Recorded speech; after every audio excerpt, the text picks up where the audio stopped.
ચલો આજે હું તમને છે ને ટ્રેન્ડ ફોલોઈંગ સિસ્ટમ પ્રમાણે હું જે રીતના ટ્રેડ પાડું છું ને એનું આજે હું તમને એક્સપ્લેન કરું કઈ રીતના મેં ટ્રેડ પાડું છું.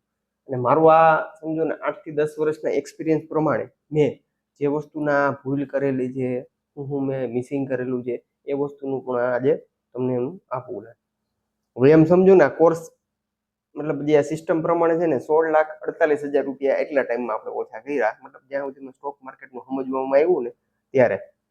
એટલે એનો જે નિચોડ છે ને એ આજે હું તમને જણાવું કે કઈ રીતના હું મેં ભૂલો કરી છે, હું વસ્તુનું આપણે કર્યું. હવે એમાં 1.5 લાખ રૂપિયાનો તો તમે સમજો ને તો આખા ગામના મેં કોર્સ જ લીધેલા. કોક એમ કે ભાઈ અહીંયા 10,000માં હું તમને સ્ટોક માર્કેટ શીખવાડી દઉં, આપણે ત્યાં જઈને જઈ આવી. ફલાણે જે તો કે ત્યાં જઈને જઈ આવી. કોક કે 5,000માં શીખવાડે, કોક કે 60,000 જેમાં શીખવાડે. એટલે આવી બધી વસ્તુના એક્સપિરિયન્સ લઈ લીધા. આપણે હું યુટ્યુબ ચેનલ ઉપર આવતું હોય કે ભાઈ આ સારું બહુ શીખવાડે છે, નાનું બહુ કામ મોટું, પણ સાલા અંદરથી જ બધે ખોટી નાખે. આમાં કોઈ એવું સિસ્ટમ નથી કે તમને શીખવાડીને જાય.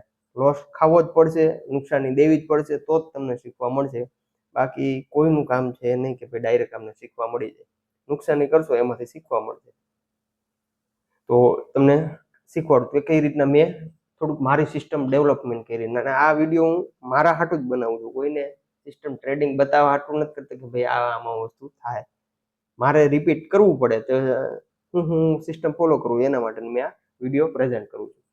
હવે સમજો, જો નિફ્ટી બેંક નિફ્ટી ટ્રેડિંગમાં એમાં હવે ટ્રેડ કરવા માટે નિફ્ટી ને બેંક નિફ્ટીના ઓપ્શનમાં ટ્રેડિંગ કરું છું હું, તો એના માટેનું સિસ્ટમ છે ટ્રેન્ડ ફોલોઈંગ સિસ્ટમ પ્રમાણે. જ્યાં માર્કેટ નીચે પડે છે તો નીચેના ટ્રેડ લેવાના, ઉપર જતું હોય તો ઉપરની સાઈડમાં. બીજું કોઈ સાયન્સ નહીં, સિમ્પલ બેઝિક ઉપર.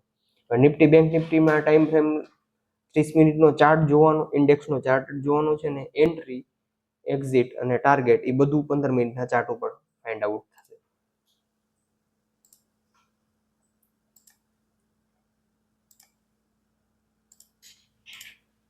નિફ્ટીનો ચાર્ટ લઈ લીધો, 30 મિનિટનો ચાર્ટ લીધો. હવે આમાં બે પ્રકારના ઇન્ડિકેટર એક સેટ આપણે કરેલા છે.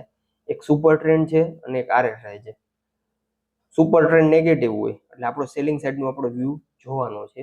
પછી એન્ટ્રી ક્યારે, મતલબ આપણે જોવાનું ક્યારે કરશું કામ ચાલુ કે ભાઈ આરએસઆઈ 40 નીચે ક્લોઝ આપી દે, એ કેન્ડલથી આપણે 30 મિનિટના ચાર્ટમાં માર્ક કરી દઉં છું. ઓકે, એટલે ત્યારથી આપણે મતલબ પોઝિશન એક્ટિવ યા તો એના કોઈ બેસ્ટ સિનેરિયો જોવાનો 15 મિનિટમાં. પણ વચ્ચેના ટાઈમમાં જે 60 થી લઈને 40 ની વચ્ચે જે કામ થતું હોય ને એમાં કોઈ વસ્તુ કઈ કરવાની નહીં, કેમ કે ચોપી માર્કેટ હોય છે. આપણે આખો દરિયો છે એ નથી પીવો. આપણે એમાંથી ખાલી એક ગ્લાસ મળી જાય ને તો બી ઇનફ છે. વધારે પીવાની કોઈ જરૂર નથી. આપણી સંતોષ એટલી જ છે. તો એટલી જ વસ્તુને આપણે કામ કરીએ. ગમે ત્યાં ટ્રેડ પાડશું તોય નહીં મળે. એક કમ્પલસરી નિયમ પકડી ન રાખો કે ભાઈ 10 ટ્રેડ પાડશું એમાંથી 5 ખોટા પડવાના છે.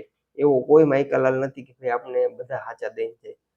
મતલબ તમે સમજો ને, વોરેન બફેટનો તમે પકડવા જાવ ને તો એનો ખોટો રેશિયો છે. એક જ વ્યક્તિ એવો છે કે જેના બધા ટ્રેડ સાચા પડી ગઈ, આપણે ટ્રમ્પ કાકા.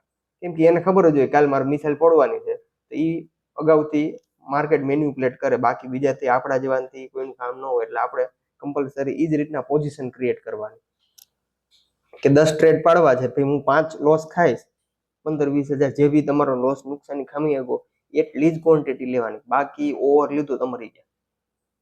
હવે 30 મિનિટના ચાર્ટમાં 40 નીચે મતલબ ક્લોઝિંગ આપી દીધેલું છે, તો આપણે હવે એના ચાર્ટમાં 15 મિનિટમાં જતા રહીએ. ઓકે, હવે અહીંયા 15 મિનિટના ચાર્ટમાં આપણે એન્ટ્રી લેવાની છે. ક્લોઝિંગ પ્રમાણે એન્ટ્રી લઈ શકો. કોઈ બેસ્ટ સિનેરિયો છે કે ભાઈ અહીંયા પિન બાર બેનો તો બી સેલિંગની એન્ટ્રી. હવે આને કન્ટિન્યુ તમે કરો, આમાં તમને પૈસા મળશે. હા, ના મળે તો એસએલ તો આપણી પાસે છે જ, જે આપણે ફિક્સ કરેલો છે તે. તો આનો એસએલ આપણે દઈ દઈશું. હવે એસએલ શું કેને પકડીને રાખશું કે ભાઈ આનો સુપર ટ્રેન્ડ 15 મિનિટમાં એક્ઝિટનું સિગ્નલ આપી દે ને એટલે કોઈને પૂછવા જવાની જરૂર નથી. એક્ઝિટ કરીને આપણે નીકળી જવાનું.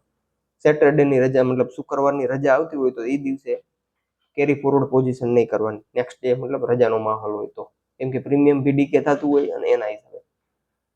આના સેલિંગનો ટ્રેડ આપણે એક્ટિવ થઈ ગયો. હવે નિયર બાય આપણે ટાર્ગેટ ક્યાં રાખશું? ટાર્ગેટમાં આપણે ઓઆઈ ડેટા પ્રમાણે બી જોઈ શકીએ કે ભાઈ ક્યાં કોલ પુટના લોટ મતલબ વધારે પડેલા છે. સમજો આમાં સેલિંગ આપણે ટ્રેડ પાડી, હવે આપણે ટાર્ગેટ અહીંયા થતું હોય 22,500 અરાઉન્ડ. 22,500 અરાઉન્ડ કેટલાક છે કોલના ડેટા. જો 19 કરોડ ત્યાં છે તો 22,500 આપણો મતલબ ટાર્ગેટ થાય. વચ્ચેનો જોઈ લો 16 થી નીચે વહી જશે એટલે એટલું બધું કોઈ પ્રોબ્લેમ નહીં આવે. 22,500 સુધી જશે. અને અહીંયા સપોર્ટ પ્રમાણે જોઈ લો ને તો કે ભાઈ અહીં ક્યાં સુધી ઉપર તો કે અહીં સુધીનો આપણે એક્સપ્લેન કરી શકીએ કે અહીંયા સુધીનો આપણો ગેપ છે.